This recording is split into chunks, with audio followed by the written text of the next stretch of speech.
I'm Greg Francisco, and I am the Executive Director of the Michigan Medical Marijuana Association. We're the largest grassroots medical marijuana advocacy group in the state of Michigan.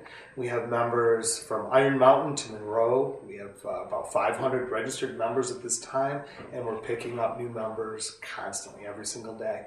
Our mission is to educate and advocate on behalf of medical marijuana patients. With the recent passage of Proposal 1, there's been a lot of interest, of course, in medical marijuana and a lot of questions. The goal of the Michigan Medical Marijuana Association is to try to be a source of information, to try to answer those questions, and if we don't know, to either go and find out ourselves or direct people where they can get more information themselves.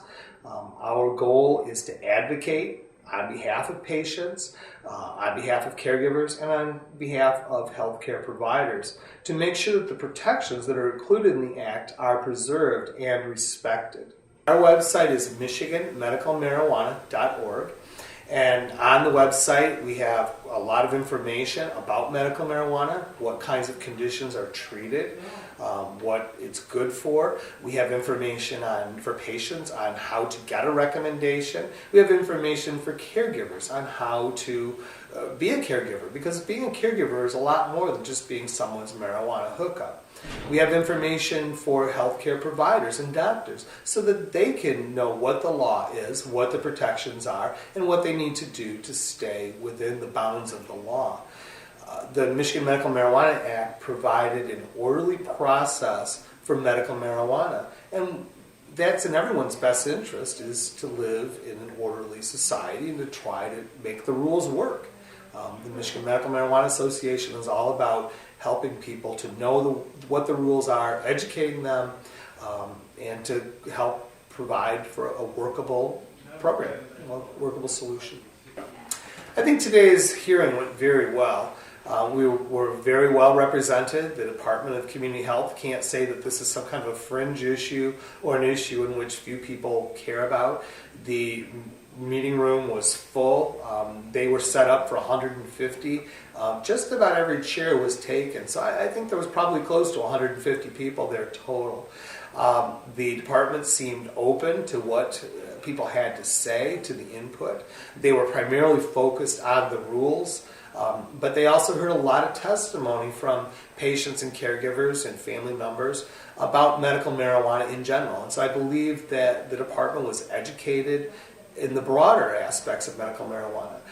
After the hearing, I had the opportunity to talk to some representatives from the Department of Community Health.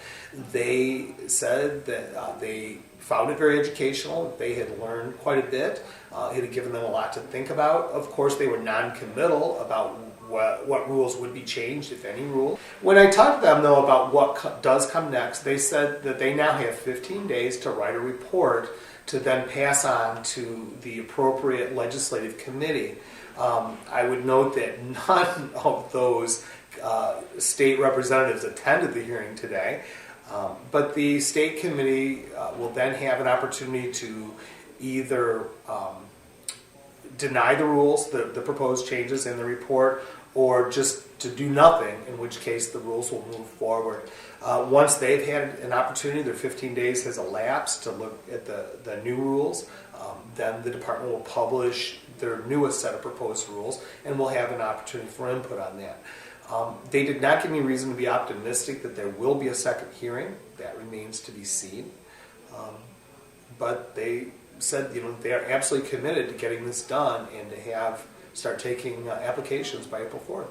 But overall, they seemed very, very open to us, to working with us. They realized that we are not the enemy. I think they were relieved that we didn't treat them like the enemy.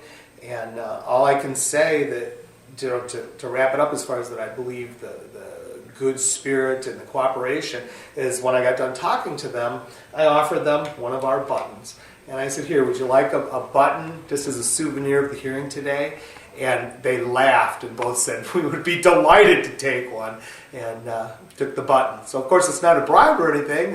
I don't think a button's going to buy us good rules, but I think it bought us a little bit of good feeling. So.